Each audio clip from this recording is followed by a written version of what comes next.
CFBISD had a linear dropout rate of 10.7% in the 2011-2012 school year. It has a 29% pass rate for those that take college entrance assessment test. What have you done or will you do to address stats like these? We're always working on the dropout rate. That's why we do have a department that's specifically tasked with the responsibility of following students to ensure that if they have the possibility of dropping out, we want to know in advance so we can capture those students before they actually drop out. But we also continue to follow those students, knocking on their parents' doors to go find them and bring them back to school if they've already dropped out. And we will continue programs like that where we're trying to convince students the value of not dropping out. We are providing programs. For example, R.L. Turner's new model of education, you will see that the dropout rate's going to go down because students will find relevancy in career and college-bound requirements, and they will find something that is satisfying to them. Thank you.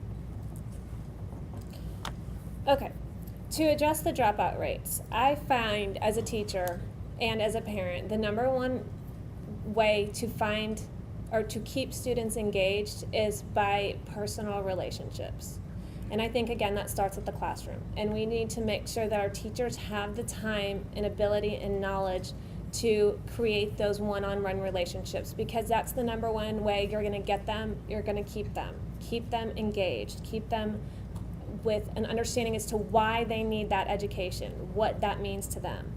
I think that that is the number one thing. And as to the passing rates for college entrance exams, I believe that the first thing we need to try and pull away from is, or I think we should start doing more of, is teaching to think, not teaching to a test. And I know that's very scary and very hard, but if we can get our children to think, they will pass the tests. And the other way is to remind the students that by being college ready, if that's the path they choose, they will have money from passing those tests. Thank you both very much. We are almost out of time, so now we are going to go to closing statements. And since Karen went first in the opening, James will go first in the closing statements. You have 2 minutes each. Okay. I want to thank everyone for being here this evening, but especially I thank you for having the opportunity to serve you over the past years. And what I have learned from that, education is not an easy task. It takes everyone involved, from the highest level to the lowest level.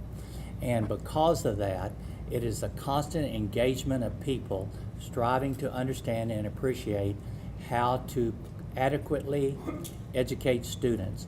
And we strive all the time to figure out models to follow that have indicated positive results. And we will continue to do that. But we've also strived and worked in trying to do that previously, and I think we have done an exceptionally good job at making progress. That progress, of course, starts with the superintendent, and our superintendent, Dr. Burns, has done some phenomenal things to engage educators, administrators, and the community. And because of that engagement, we have started to see some progress in our education academic results. And an organization called the Education Resource Group out of the Woodlands has indicated, based upon the top 200 school districts in the state of Texas, we are making progress. Now, does that mean we've reached the pinnacle? Absolutely not, because we know once you get the higher up you get, the more difficult it is to maintain that position because everybody else wants to overtake you. And we will continue to serve all of those students in any innovative way we can to make them successful. And I will repeat it again, whether they are college bound or career bound, we will strive to find what fits that will help them be successful. Thank you. Thank you guys for coming and letting us speak. I want to say a little bit about why I left the board in the first place and then kind of remind you of what my goals are. When I chose not to run again for the school board, it was because we were having some personal issues at home. My son was diagnosed with autism that year, And it was quite the struggle, and I learned quite a bit about the entire special needs community, such as the CDC has now said autism is an epidemic and 1 out of every 50 children is being diagnosed with it. So I found this new world that I thought that I couldn't be a part of because I was on the board, and I've now seen how they can go together. But I'm also not just an advocate for that community. I am a mom, I am a teacher, I am a taxpayer, I'm all of those things, and I want to bring those new, fresh, innovative ideas to our district. I know that we can't change everything overnight, and I know that we've been doing a great job, and I appreciate all the work that you have put in for the past 15 years, and I think that's amazing.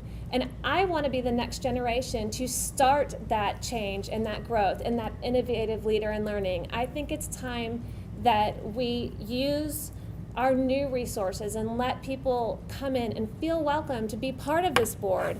And I know, James, you said one time that not many people ran for this, and I would love to see a new group of people run every day and put every few years and put those new knowledges and interests that they have and their passions into our school district and make sure that we are community oriented. It takes a village to raise our children. And with a special needs child, I know that more than ever. So please, I ask for your vote. My name is Karen Webb, and thank you again.